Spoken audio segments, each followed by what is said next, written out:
한국인 사위가 제 농장을 살렸습니다. 아니요. 솔직히 말하면 센트럴밸리 전체를 살렸다고 해야 맞겠습니다. 저는 평생 물은 하늘에서 온다고 배웠고 50년 동안 미국식 스프링클러로 물을 하늘로 쏘아 올렸습니다. 그게 정석이었고 진짜 농사라고 믿었지요.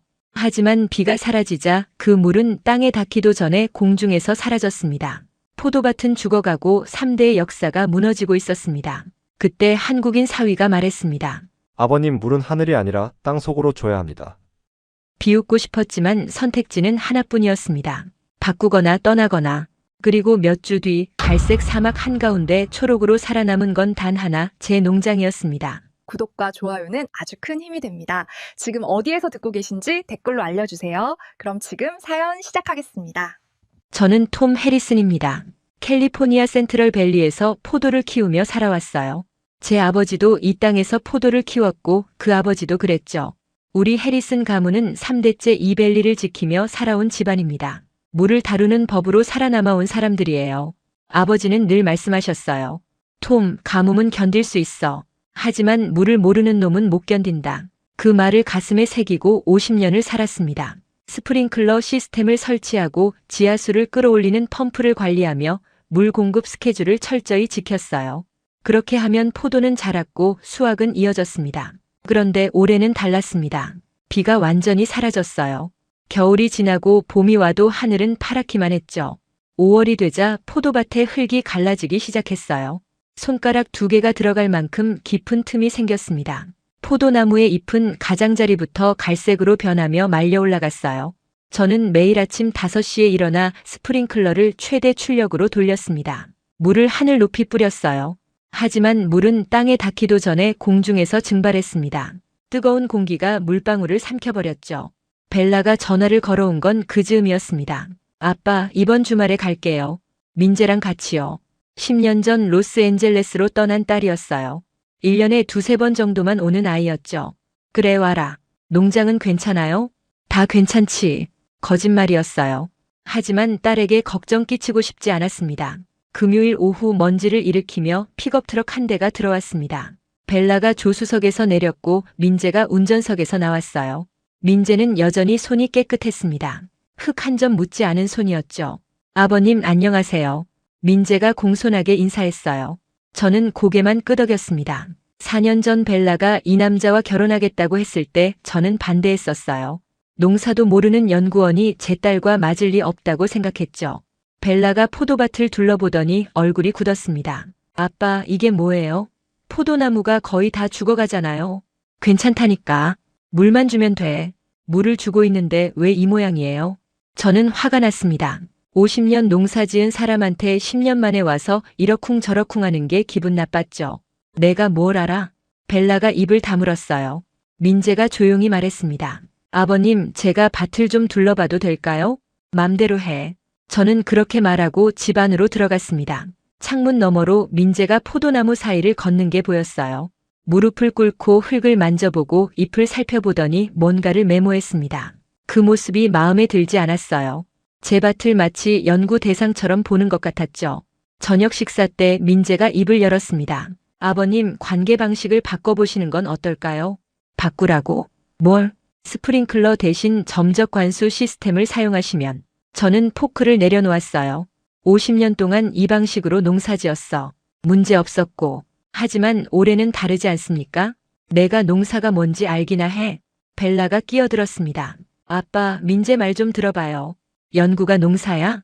저는 자리에서 일어났습니다. 더 이상 듣고 싶지 않았어요. 다음 날 아침 민재가 트럭에서 검고 가느다란 줄들을 꺼내고 있었습니다. 뭐 하는 거야?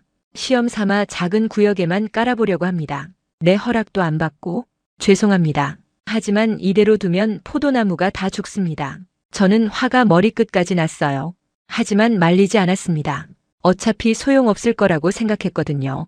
민재와 벨라는 밭 한쪽 구석, 포도나무 20줄에 그 검은 줄을 깔기 시작했습니다. 오후에 뜨거운 햇살 아래서 땀을 흘리며 일했어요. 이웃 농장의 잭이 지나가다 멈춰 섰습니다. 톰, 저게 뭐야? 장난감이야? 내 사위가 하는 거야. 포도밭에 저런 걸 깔아? 허허. 잭이 웃으며 떠났어요. 저도 속으로 웃었습니다. 해가 질 무렵 민재는 시스템 설치를 마쳤습니다. 저는 현관에 서서 지켜봤어요. 그 가느다란 줄이 과연 제 50년 경험을 이길 수 있을지 두고 보기로 했습니다. 그날 밤 잠이 오지 않았습니다. 민재의 말이 자꾸 떠올랐어요. 올해는 다르지 않습니까? 맞는 말이었습니다. 하지만 인정하고 싶지 않았죠. 50년 동안 제가 해온 방식이 틀렸다는 걸 인정하는 건 제 인생을 부정하는 것 같았으니까요. 침대에 누워 천장을 바라보다가 창문 쪽으로 고개를 돌렸습니다. 그때 밭 한가운데서 불빛이 움직이는 게 보였어요. 손전등 불빛이었죠. 하나가 아니라 둘이었습니다. 어둠 속에서 두 사람의 실루엣이 보였어요. 민재와 벨라였습니다. 포도나무 아래로 기어다니고 있었어요. 민재가 손전등을 들고 있으면 벨라가 줄 간격을 쟀습니다. 그리고 밸브를 하나씩 조이며 점검했죠. 말소리는 거의 들리지 않았어요. 손만 움직일 뿐이었습니다. 저는 화가 났습니다. 농사에 가족을 끌어들이는 걸 저는 평생 피하며 살아왔어요. 제 아버지는 저를 어릴 때부터 밭으로 데리고 나왔죠. 새벽 5시에 깨워서 물을 주게 하고 여름 내내 포도를 따게 했습니다. 저는 그게 싫었어요.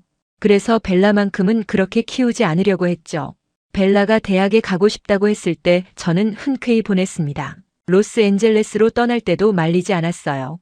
도시에서 깨끗한 일을 하며 살기를 바랐죠. 그런데 민재는 그 아이를 밤중에 밤바닥으로 데리고 나온 겁니다. 창문을 열고 소리치려고 했어요. 하지만 그러지 못했습니다. 이상한 걸 봤거든요. 벨라의 얼굴이 흔들리지 않았어요.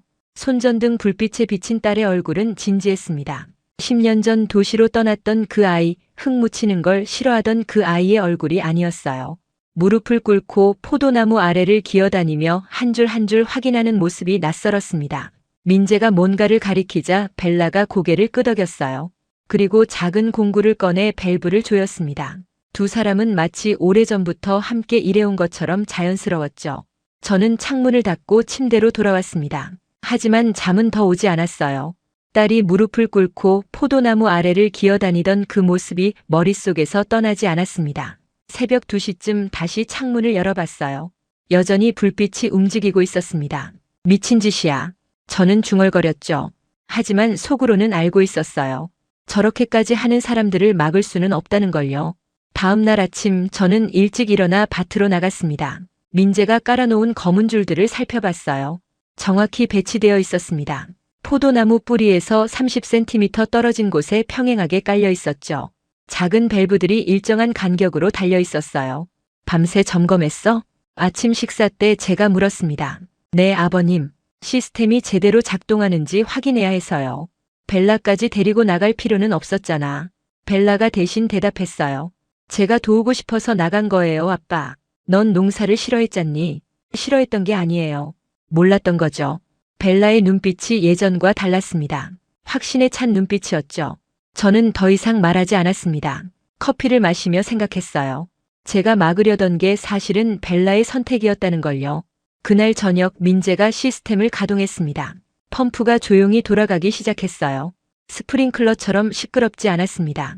거의 소리가 나지 않았죠. 저는 밭으로 나가 지켜봤습니다. 물이 하늘로 솟구치는 게 아니었어요. 땅 위에 깔린 줄에서 조금씩 천천히 스며나왔습니다. 물방울이 하나씩 땅에 떨어지는 소리만 들렸죠. 이걸로 충분해? 제가 물었습니다. 네. 포도나무는 한꺼번에 많은 물이 필요한 게 아닙니다. 조금씩 꾸준히 주는 게 중요해요. 50년 동안 난 반대로 했는데 민재는 대답하지 않았습니다. 그럴 필요가 없었죠. 현실이 이미 답을 보여주고 있었으니까요. 저는 제 구역으로 돌아가 스프링클러를 켰습니다. 물이 하늘 높이 솟구쳤어요. 무지개가 생겼죠. 하지만 그 무지개가 예전처럼 아름답게 보이지 않았습니다. 그저 증발하는 물의 흔적일 뿐이었어요. 그날 밤 저는 결심했습니다. 적어도 일주일은 지켜보겠다고요. 하지만 속으로는 이미 알고 있었습니다. 제가 틀렸다는 걸요. 일주일이 지났습니다. 상황은 더 나빠졌어요. 이웃 농장 하나가 문을 닫았습니다. 밸리 끝자락에서 30년 넘게 아몬드를 키우던 데이브의 농장이었죠. 어느 날 아침 그의 밭에 굴착기가 들어왔어요. 나무들을 뿌리째 뽑아내는 모습을 저는 멀리서 지켜봤습니다. 데이브는 트럭에 짐을 싣고 떠났어요. 작별 인사도 없이요. 센트럴 밸리를 떠나는 세 번째 농부였습니다. 저는 더욱 불안해졌습니다. 제 스프링클러를 더 세게 돌렸어요. 물이 하늘 높이 솟구쳤습니다. 오전 6시부터 오후 8시까지 쉬지 않고 돌렸죠. 전기료는 신경 쓰지 않았어요. 포도나무만 살리면 됐으니까요. 하지만 물은 땅에 닿기도 전에 사라졌습니다. 뜨거운 공기가 모든 걸 삼켜버렸어요. 오후 2시쯤이면 포도밭 위로 아지랑이가 피어올랐죠. 물이 증발하는 속도가 제가 뿌리는 속도보다 빨랐습니다. 민재가 시스템을 깔아놓은 구역은 조용했습니다. 아무 소리도 나지 않았어요. 물보라도 없고 기계 소리도 없었죠. 저는 그게 신경 쓰였습니다. 물도 안 주고 어떻게 포도나무를 살릴 수 있다는 건지 이해할 수 없었어요. 저쪽은 괜찮아? 제가 물었습니다. 민재가 고개를 끄덕였어요. 네, 아버님. 물을 그렇게 조금만 줘도 많이 주는 게 아니라 제대로 주는 겁니다. 저는 그 말이 마음에 걸렸어요. 50년 동안 저는 많이가 곧 제대로라고 믿었거든요. 어느 날 오후 저는 참지 못하고 민재가 관리하는 구역으로 갔습니다. 포도나무를 자세히 살펴봤어요. 겉으로 보기에는 제 구역과 비슷했습니다. 잎은 여전히 시들어 보였고 줄기도 마른 것 같았죠. 별 차이 없잖아. 저는 중얼거렸어요. 하지만 민재가 다가와서 말했습니다. 아버님, 땅을 보셔야 합니다. 땅? 네. 겉이 아니라 속을요. 민재는 무릎을 꿇고 포도나무 뿌리 근처 흙을 조심스럽게 팠습니다. 20cm쯤 파들어가자 다른 색깔의 흙이 나왔어요. 촉촉하고 어두운 갈색이었죠. 민재가 손가락으로 흙을 눌러봤습니다. 물기가 묻어났어요. 여기 보세요. 뿌리가 있는 곳까지 물이 도달했습니다. 저는 말없이 그 흙을 만져봤습니다. 차갑고 축축했어요. 살아있는 흙이었죠. 이게 어떻게? 점적 관수는 물을 천천히 지속적으로 줍니다. 그래서 물이 증발하지 않고 땅속 깊이 스며들어요. 스프링클러는 빠르지만 얕게 적십니다. 대부분이 공중에서 증발하고요. 저는 일어나 제 구역으로 걸어갔습니다. 무릎을 꿇고 똑같이 포도나무 뿌리 근처를 팠어요. 겉흙은 조금 젖어 있었습니다. 하지만 10cm만 파도 마른 흙이 나왔죠. 뿌리까지는 물이 닿지 않고 있었습니다. 저는 한참을 그 자리에 앉아 있었습니다. 50년 동안 제가 해온 방식이 틀렸다는 걸 눈으로 확인하는 순간이었어요. 물을 많이 줬지만 제대로 주지 못했던 겁니다. 하늘로 뿌린 물은 포도나무가 아니라 공기를 적셨던 거죠. 아버님, 민재가 조용히 불렀습니다. 포도는 잎보다 뿌리가 먼저 살아야 합니다. 잎은 나중에 회복할 수 있어요. 하지만 뿌리가 죽으면 끝입니다. 그 말이 이상하게 가슴에 박혔습니다. 저는 평생 잎을 보며 살았어요. 초록색 잎이 무성하면 포도나무가 건강하다고 믿었죠. 그래서 물을 하늘로 뿌렸습니다. 잎에 물이 닿게 하려고요. 하지만 민재는 뿌리를 봤습니다. 눈에 보이지 않는 땅속을 봤어요. 그리고 거기에 물을 줬죠. 며칠 뒤 마을 회관에서 긴급 회의가 열렸습니다. 농부들이 모여 대책을 논의했어요. 잭이 먼저 입을 열었습니다. 더 깊이 파야 해. 지하 수맥이 더 아래 있을 거야. 다른 농부가 고개를 끄덕이며 대답했죠. 맞아. 더 큰 펌프가 필요해. 저도 고개를 끄덕였습니다. 그게 제가 배운 농사였으니까요. 물이 부족하면 더 깊이 파고 더 많이 퍼올리는 거였죠. 회의가 끝나갈 즈음 저는 입을 열었습니다. 다른 방법도 있어. 농부들이 저를 봤어요. 물을 적게 쓰는 방법 말이야. 잭이 웃었습니다. 톰, 농사에 물을 아껴? 그게 말이 돼? 내 사위가 새로운 시스템을 깔았어. 점적 관수라고. 아, 그 장난감? 농부들이 웃었어요. 저는 화가 났지만 참았습니다. 장난감이 아니야. 효과가 있어. 효과? 포도나무가 살아났어? 아직은. 하지만 뿌리가 살아있어. 뿌리? 허허, 톰. 우리는 포도를 팔지 뿌리를 파는 게 아니야. 농부들이 다시 웃었습니다. 저는 더 이상 말하지 않았어요. 설명해봤자 소용없을 것 같았죠. 집으로 돌아오는 길에 저는 생각했습니다. 이들도 저처럼 50년, 60년을 같은 방식으로 살아온 사람들이에요. 바꾸기가 쉽지 않을 거였죠. 저도 그랬으니까요. 그날 밤 저는 결심했습니다. 더 이상 기다리지 않기로요. 다음 날 아침 저는 민재를 불렀습니다. 내 밭 전체에 깔 수 있어? 그 시스템? 민재가 놀란 표정으로 저를 봤어요. 정말입니까, 아버님? 정말이야. 하지만 조건이 있어. 말씀하세요. 내가 처음부터 끝까지 다 해. 난 한 발짝도 안 간섭해. 민재는 잠시 말이 없었습니다. 그러더니 고개를 끄덕였어요. 알겠습니다. 그리고 하나 더. 실패하면 내 책임이야. 민재가 조용히 웃었습니다. 아버님, 이미 실패하고 있지 않습니까? 지금 방식으로는요. 저는 할 말이 없었어요. 맞는 말이었으니까요. 그날부터 민재와 벨라가 본격적으로 움직였습니다. 트럭 한 대 분량의 점적 관수 호스를 주문했어요. 검은 줄들이 마당에 산처럼 쌓였죠.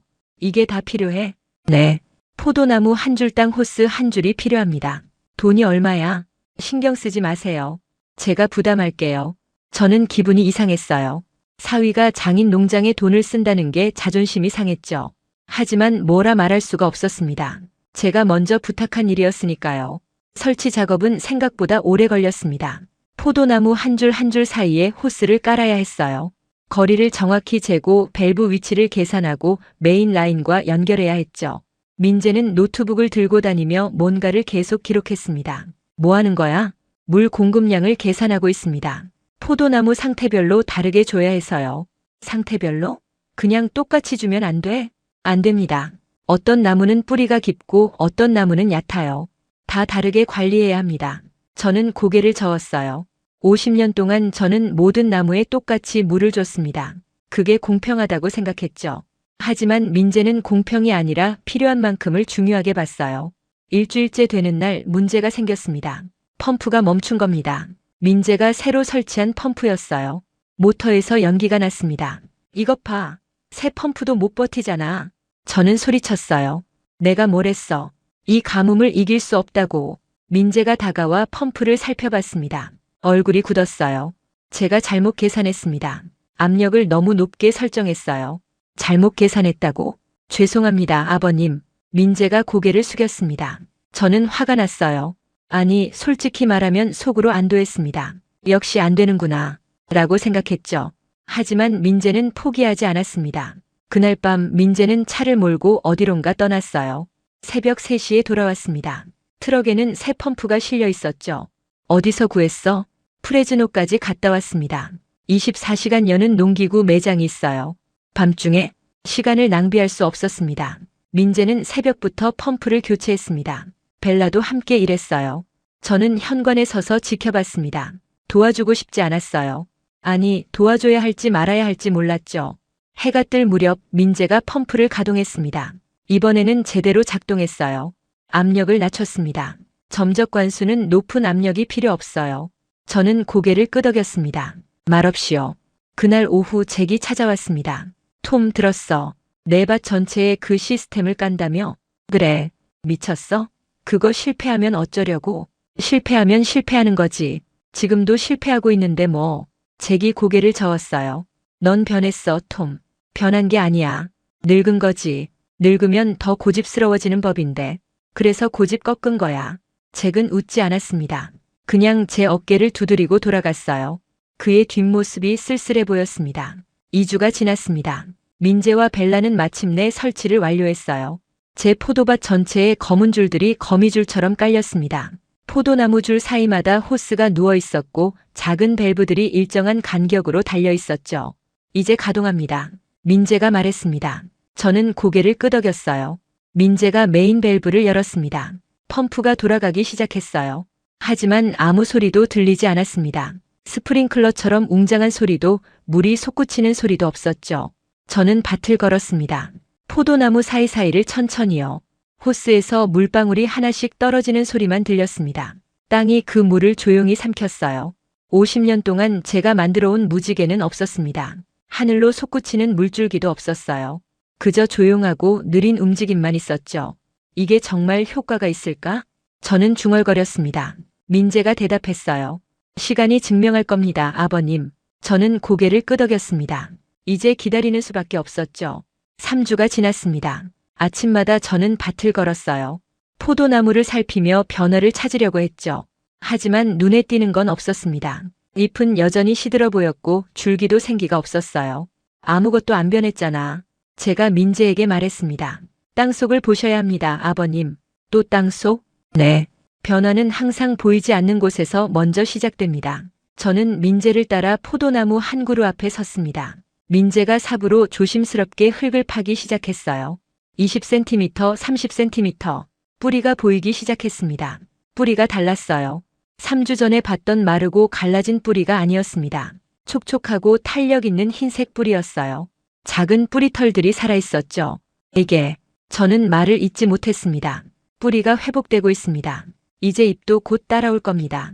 저는 다른 포도나무들도 확인해 봤습니다. 모두 같았어요. 뿌리가 살아나고 있었습니다. 느리지만 확실하게요. 그날 저녁 민재가 작은 병을 들고 왔습니다. 이게 뭐야? 액체 비료입니다. 물에 섞어서 줄 겁니다. 저는 눈을 크게 떴어요. 물에 비료를? 그게 가능해? 점적 관수의 장점 중 하나입니다. 물과 함께 영양분을 직접 뿌리에 전달할 수 있어요. 민재는 탱크에 액체 비료를 넣었습니다. 물과 정확한 비율로 섞었죠. 이렇게 하면 포도나무가 필요한 영양분을 바로 흡수합니다. 낭비 없이요. 저는 고개를 끄덕였습니다. 50년 동안 저는 고체 비료를 땅에 뿌렸어요. 그러면 비가 와서 녹기를 기다렸죠. 하지만 올해는 비가 없었습니다. 제 비료는 땅 위에서 그냥 말라버렸어요. 물만 주는 게 아니구나. 네. 물과 영양분을 동시에 줍니다. 포도나무가 필요한 모든 걸요. 그날 밤 저는 민재와 벨라가 시스템을 조정하는 걸 지켜봤습니다. 노트북 화면에는 각 구역별 물 공급량이 표시되어 있었어요. 민재는 포도나무 상태를 보며 숫자를 조정했습니다. 저쪽 구역은 물을 좀 더 줘야겠어요. 벨라가 말했습니다. 그래, 그 부분은 햇빛이 강하니까. 두 사람은 자연스럽게 대화하며 일했어요. 마치 오래전부터 함께 농사지어온 사람들 같았죠. 일주일 뒤 변화가 시작됐습니다. 아침에 밭을 걷는데 뭔가 다른 게 보였어요. 포도나무 한 그루에서 새순이 돋아나고 있었습니다. 작고 연한 초록색 잎이었죠. 민재, 벨라, 저는 소리쳤습니다. 두 사람이 달려왔어요. 여기 봐, 새순이야. 민재가 무릎을 꿇고 자세히 살펴봤습니다. 얼굴에 미소가 번졌어요. 시작됐습니다. 이게 진짜 시작이야? 네. 뿌리가 회복되면 새순이 나옵니다. 이제 다른 나무들도 따라올 겁니다. 저는 그 작은 새순을 한참 바라봤습니다. 3주 동안 아무 변화도 보이지 않아서 불안했었어요. 실패하는 건 아닐까 걱정했죠. 하지만 포도나무는 포기하지 않았습니다. 땅속에서 조용히 힘을 모으고 있었던 거예요. 다음 날 새순은 5개가 됐습니다. 그 다음 날은 10개, 20개. 일주일 뒤에는 밭 전체에 새순이 돋아나기 시작했어요. 연한 초록색 잎들이 포도나무 줄기를 따라 올라왔습니다. 저는 매일 아침 밭을 걸으며 그 변화를 지켜봤습니다. 신기했어요. 거의 죽어가던 포도나무가 다시 살아나고 있었죠. 어느 날 오후 잭이 다시 찾아왔습니다. 울타리 너머로 제 밭을 바라보더니 입을 다물지 못했어요. 톰, 저게 내 밭이야? 그래, 초록색이잖아. 어떻게 된 거야? 점적관수야. 내가 말했었잖아. 잭이 울타리를 넘어 밭으로 들어왔습니다. 포도나무 사이를 걸으며 새순들을 만져봤어요. 진짜네. 살아있어. 뿌리부터 살렸거든. 뿌리? 그래. 잎이 아니라 뿌리를 먼저 살려야 한대. 잭이 저를 봤습니다. 눈빛이 복잡했어요. 톰, 솔직히 말할게. 난 내가 미쳤다고 생각했어. 사위 말 듣고 밭 전체를 바꾸다니. 나도 그렇게 생각했어. 근데 내가 옳았어. 잭의 목소리가 잠겼습니다. 내 밭은 거의 다 죽었어, 톰. 저는 아무 말도 하지 못했습니다. 잭의 어깨가 축 처졌어요. 50년 넘게 함께 농사지어온 친구가 무너지는 모습을 보는 건 고통스러웠습니다. 나도 바꿀 수 있을까? 아직 늦지 않았을까? 민지한테 물어봐. 걔가 도와줄 거야. 잭이 고개를 끄덕였습니다. 하지만 돌아가지 않고 한참을 제 밭을 바라봤어요. 그의 얼굴에는 후회가 가득했습니다. 회의 때 웃으며 제 방식을 조롱했던 모습은 온데간데 없었죠. 그날 저녁 저는 민재에게 말했습니다. 잭이 도움을 청할 거야. 도와드려야죠. 그 사람 고집세. 쉽지 않을 거야. 민재가 조용히 웃었어요. 아버님도 고집세셨잖습니까? 그랬지. 하지만 바뀌셨어요. 저는 말이 없었습니다. 맞는 말이었으니까요. 고집이 세다고 바뀔 수 없는 건 아니었습니다. 다만 바뀌려는 용기가 필요할 뿐이었죠. 한 달이 더 지났습니다. 제 포도밭은 완전히 달라졌어요. 초록색 잎들이 무성하게 자라났고 포도송이도 맺히기 시작했습니다. 작은 초록색 열매들이 줄기마다 매달려 있었죠. 민재가 드론을 날렸습니다. 노트북을 열고 화면을 보여줬어요. 아버님 보세요. 화면에는 센트럴 밸리가 위에서 내려다본 모습으로 나타났습니다. 대부분이 갈색이었어요. 말라버린 땅, 죽어가는 농장들이었죠. 하지만 그 한가운데 초록색 사각형 하나가 있었습니다. 우리 포도밭이었습니다. 주변은 모두 갈색인데 우리 밭만 살아있었어요. 마치 사막 한가운데 오아시스 같았죠. 이게 우리 밭이야? 네. 드론으로 찍은 겁니다.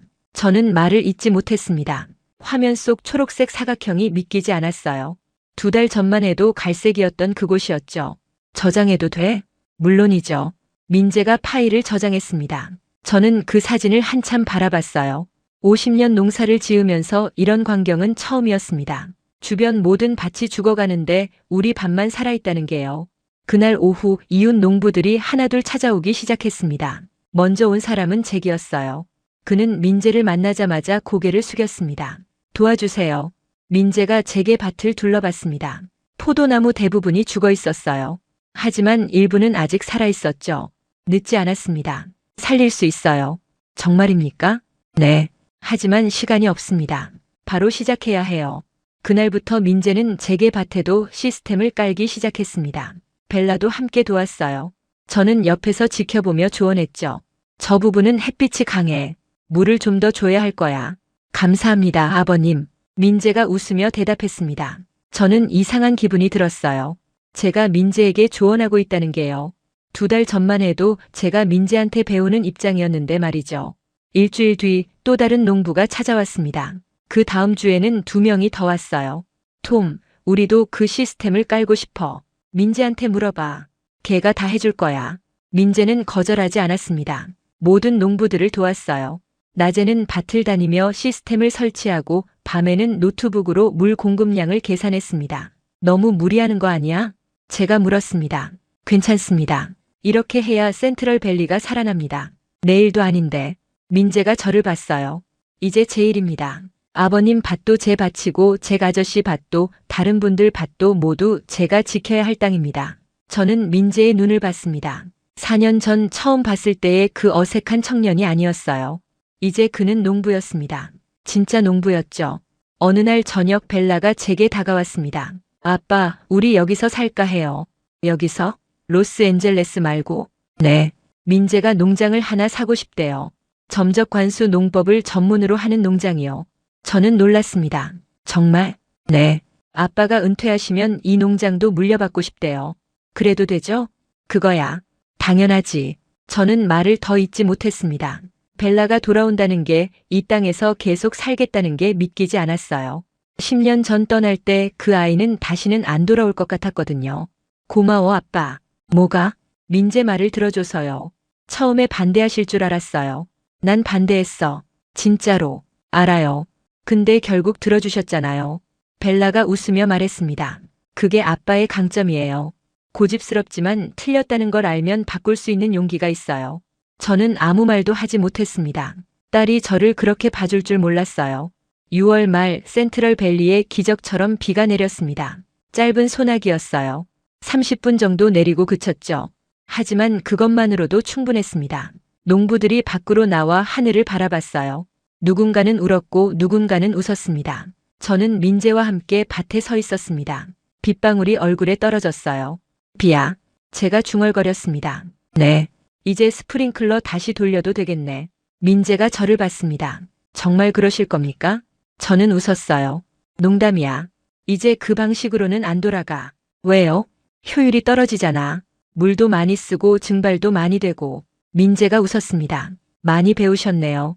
선생이 좋았어. 우리는 나란히 서서 비를 맞았습니다. 아버지와 아들처럼요. 비가 그친 뒤 저는 밭을 걸었습니다. 젖은 흙을 밟으며 포도나무 사이를 지나갔어요. 초록색 잎들이 빗물을 머금고 반짝였습니다. 50년 전 제 아버지도 이 길을 걸었을 거예요. 그 아버지도 그랬겠죠. 물을 다루는 법으로 살아남아 온 사람들이었습니다. 하지만 이제 저는 알았어요.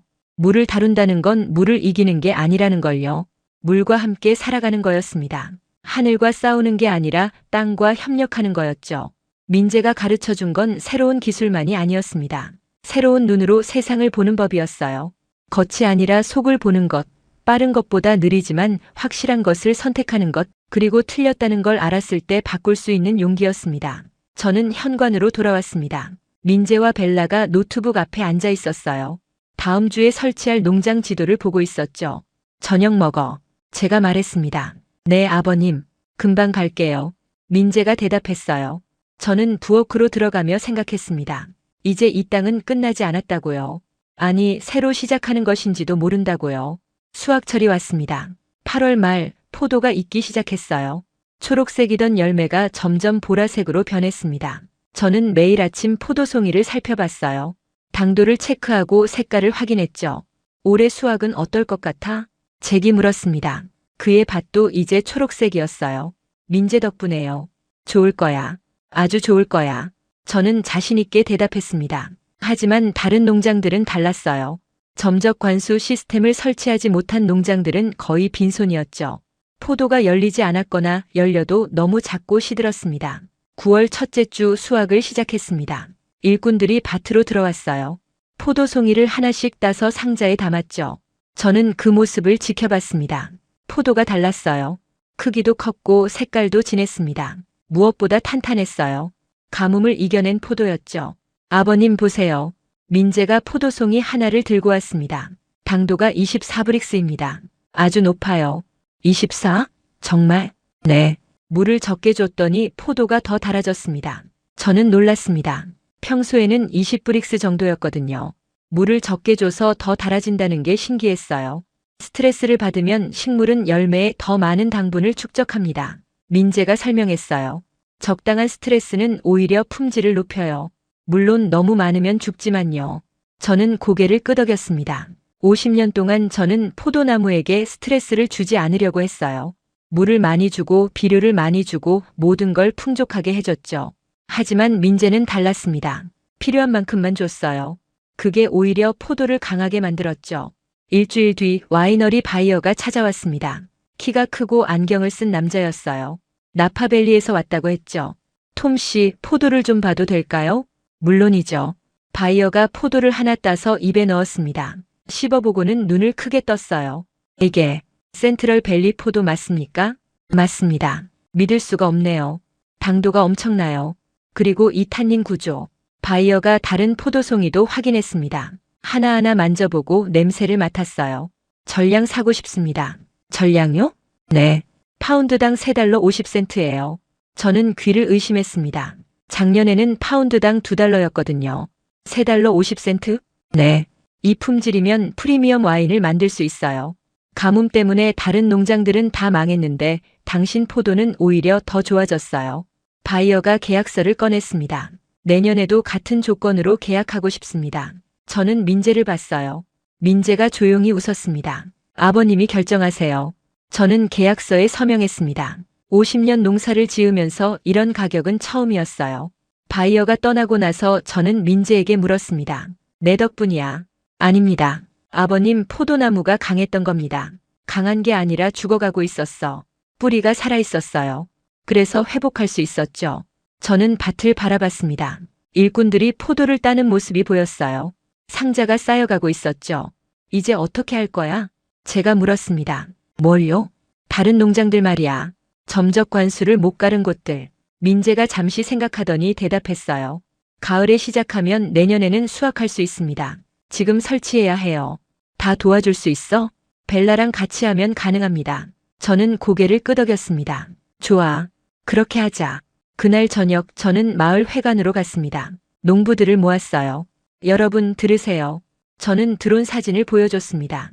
갈색 벨리 한가운데 초록색 사각형들이 보였어요. 점적 관수를 설치한 농장들이었죠. 이게 우리 농장들입니다. 살아있는 농장들이에요. 농부들이 웅성거렸습니다. 올해 내 수확량은 작년보다 20% 줄었습니다. 하지만 가격은 75% 올랐어요. 품질이 좋아졌거든요. 어떻게? 한 농부가 물었습니다. 점적 관수 덕분입니다. 물을 적게 쓰지만 제대로 줬어요.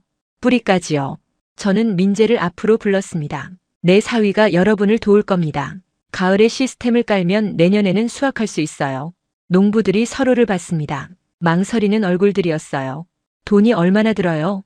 처음에는 투자가 필요합니다. 하지만 물값이 줄고 수확량은 안정되고 품질은 올라가요. 3년이면 본전 뽑습니다. 3년이나? 네. 하지만 안 하면 농장이 망합니다. 올해처럼 가뭄이 또 오면요. 회관이 조용해졌습니다. 모두가 생각에 잠겼죠. 저는 하겠습니다. 잭이 먼저 손을 들었습니다. 올해 톰 농장을 보고 배웠어요. 바꾸지 않으면 살아남을 수 없다는 걸요. 다른 농부들도 하나둘 손을 들기 시작했습니다. 10명, 20명. 결국 회관에 모인 농부 대부분이 참여하기로 했어요. 집으로 돌아오는 길에 민재가 말했습니다. 감사합니다, 아버님. 뭐가? 저를 믿어주셔서요. 저는 웃었습니다. 처음엔 안 믿었어. 너도 알잖아. 알아요. 하지만 결국 믿어주셨어요. 믿은 게 아니라 선택지가 없었던 거야. 민재가 웃었습니다. 그래도 선택해 주셔서 감사합니다. 저는 하늘을 올려다봤습니다. 별이 총총히 빛나고 있었어요. 제 아버지도 이 하늘을 봤을 겁니다. 그 아버지도요. 하지만 이제는 달랐습니다. 하늘만 보는 게 아니라 땅도 봐야 한다는 걸 알았죠. 눈에 보이는 것만이 아니라 보이지 않는 것도 중요하다는 걸요. 민재, 네 아버님. 잘 가르쳐줘서 고마워. 민재는 대답하지 않았습니다. 그냥 웃었어요. 그 웃음으로 충분했습니다. 1년이 지났습니다. 저는 스프링클러를 완전히 멈췄습니다. 해체하지는 않았어요. 혹시 모르니까요. 하지만 이제 돌릴 일은 없을 겁니다. 점적 관수 시스템이 제 밭 전체를 책임지고 있었어요. 조용하고 느리지만 확실하게요. 아침마다 저는 밭을 걸었습니다. 포도나무 사이를 지나며 잎을 만져보고 흙을 확인했어요. 예전과는 다른 방식으로 농사를 짓고 있었죠. 하지만 이제 그게 자연스러웠습니다. 제 몸에 배어든 새로운 리듬이었어요. 아버님, 민재가 다가왔습니다. 손에 서류 뭉치를 들고 있었어요. 뭐야? 농장 계약서입니다. 옆 마을 포도밭인데 주인이 은퇴하면서 내놓았어요. 사려고? 네. 처음부터 점적 관수로 시작할 수 있는 곳이에요. 저는 서류를 받아봤습니다. 작지 않은 규모였죠. 민재가 꿈꾸던 농장이 현실이 되는 순간이었어요. 돈은 대출받으면 됩니다. 벨라랑 상의했는데 할 수 있을 것 같아요. 그래. 잘 생각했어. 사라. 정말입니까? 내 농장을 가져야지. 내 밭만 관리할 순 없잖아. 민재가 웃었습니다. 그 웃음에는 안도와 기쁨이 섞여 있었어요. 감사합니다, 아버님. 저는 속으로 기뻤습니다. 민재가 이 땅에 뿌리를 내린다는 게, 벨라가 정말로 돌아온다는 게요. 그날 오후 이웃 농장들을 둘러봤습니다. 작년에 점적 관수를 설치한 곳들이었어요. 모두 초록색이었습니다. 1년 전 갈색이었던 땅이 이제는 생명으로 가득했죠. 톰, 잭이 손을 흔들었습니다. 저는 그의 밭으로 걸어갔어요. 어때? 좋아. 정말 좋아. 올해는 작년보다 더 좋을 것 같아. 잭이 포도송이를 보여줬습니다. 작년보다 더 크고 단단했어요. 바이어가 벌써 연락 왔어. 작년 가격 그대로 계약하고 싶대. 다행이네. 다 내 덕분이야, 톰. 내가 먼저 시작하지 않았으면 우리 다 망했을 거야. 저는 고개를 저었어요. 내 덕이 아니야. 민재 덕이지. 그래도 넌 믿었잖아. 처음엔 반대했어도 결국 믿어줬어. 저는 밭을 둘러봤습니다. 초록색 포도밭들이 센트럴 밸리를 덮고 있었어요. 마치 바다처럼 넓게 펼쳐져 있었죠. 우리가 바뀐 거야. 제가 말했습니다. 농사 방식이 아니라 우리가 새로운 걸 받아들이는 법을 배운 거지. 잭이 고개를 끄덕였습니다. 맞아. 늙어서 배우기 쉽지 않았는데. 그래도 배웠잖아. 우리는 웃었습니다. 50년 넘게 같은 방식으로 농사 지어온 사람들이 바뀐 겁니다. 저녁 무렵 벨라가 저녁을 준비하고 있었습니다. 민재는 노트북으로 새 농장 계획을 짜고 있었고요. 식탁에 앉아 밥을 먹으며 저는 두 사람을 봤어요. 딸과 사위였지만 이제는 동료 같았습니다. 같은 땅을 일구는 사람들이었죠. 민재, 내 아버님, 내가 가르쳐준 거 있잖아. 민재가 저를 봤습니다. 물을 다루는 법이 아니었어. 살아남는 법이었어. 아버님, 50년 동안 난 하늘과 싸웠어. 물을 하늘로 쏘아 올리고 더 세게 퍼올렸지. 그게 이기는 거라고 믿었거든. 저는 잠시 말을 멈췄습니다. 근데 내가 보여준 건 싸우는 게 아니었어. 협력하는 거였지. 땅과 물과 포도나무와. 민재가 조용히 웃었습니다. 제가 배운 것도 그거였습니다. 자연과 싸워서 이길 수는 없어요. 같이 가야 합니다. 맞아. 저는 창밖을 봤습니다. 해가 지고 있었어요. 포도밭 위로 노을이 붉게 물들었죠. 이 땅은 아직 끝나지 않았어. 끝날 뻔했지만 내가 살렸으니까. 아닙니다. 아버님이 선택하셨어요. 바꿀 용기를 내셨잖아요. 용기는 무슨, 절박했던 거지. 절박해도 바꾸지 못하는 사람이 많습니다. 그 말이 맞았어요. 데이브도 다른 농부들도 절박했지만 떠났죠. 며칠 뒤 마을에서 행사가 열렸습니다. 센트럴 밸리 농업혁신상 시상식이었어요. 민재가 상을 받는다고 했죠. 저는 양복을 차려입고 회관으로 갔습니다. 벨라도 예쁜 드레스를 입었어요. 시장이 무대에 올라 말했습니다. 올해 우리는 역사상 최악의 가뭄을 겪었습니다. 많은 농장이 문을 닫았고 농부들이 떠났죠. 회관이 조용해졌습니다. 하지만 어떤 사람들은 포기하지 않았습니다. 새로운 방법을 찾았고 그걸 이웃과 나눴어요. 시장이 민재를 불렀습니다. 민재 씨 나와주세요. 민재가 무대로 올라갔어요. 상패를 받고 마이크 앞에 섰습니다. 저는 사실 농부가 아니었습니다. 연구원이었어요. 사람들이 웃었습니다. 장인 어르신 농장에 처음 왔을 때 전 아무것도 몰랐습니다. 하지만 어르신이 가르쳐 주셨습니다. 땅을 보는 법, 나무를 듣는 법을요. 민재가 저를 봤습니다. 제가 가진 건 기술이었지만 어르신이 가진 건 지혜였습니다. 이 상은 제 것이 아닙니다. 바꿀 용기를 낸 모든 농부들의 것입니다. 특히 톰 해리슨 어르신의 것입니다. 사람들이 저를 봤습니다. 박수가 터져 나왔어요. 저는 일어나 민재에게 고개를 숙였습니다. 민재도 고개를 숙였죠. 그날 밤 집으로 돌아와 현관에 섰습니다. 밭을 바라봤어요. 검은 줄들이 포도나무 사이에 가만히 누워 있었습니다. 눈에 띄지 않지만 매일 물을 주고 있었죠. 조용히 확실하게요. 아버지는 하늘을 보라고 가르쳤어요. 그 아버지도 그랬겠죠. 물은 하늘에서 온다고 믿었으니까요. 하지만 이제 저는 알았습니다. 물은 하늘에서도 오지만 땅에서도 와야 한다는 걸요. 위에서 아래로만이 아니라 아래에서 위로도 흘러야 한다는 걸요. 민재가 옆에 섰습니다. 아버님 추워요. 들어가세요. 그래. 저는 마지막으로 한 번 더 밭을 봤습니다. 민재. 네. 이제 내가 가르쳐라. 다음 세대한테. 이 방법을. 민재가 고개를 끄덕였습니다. 그럴게요. 우리는 집 안으로 들어갔습니다. 문을 닫으며 저는 마지막으로 생각했어요. 이 땅은 끝나지 않았다고. 살아남는 법을 배웠으니까요. 영상 재밌게 보셨다면 구독과 좋아요 부탁드립니다. 그리고 한국을 응원하신다면 댓글로 대한민국 만세를 남겨주세요. 감사합니다.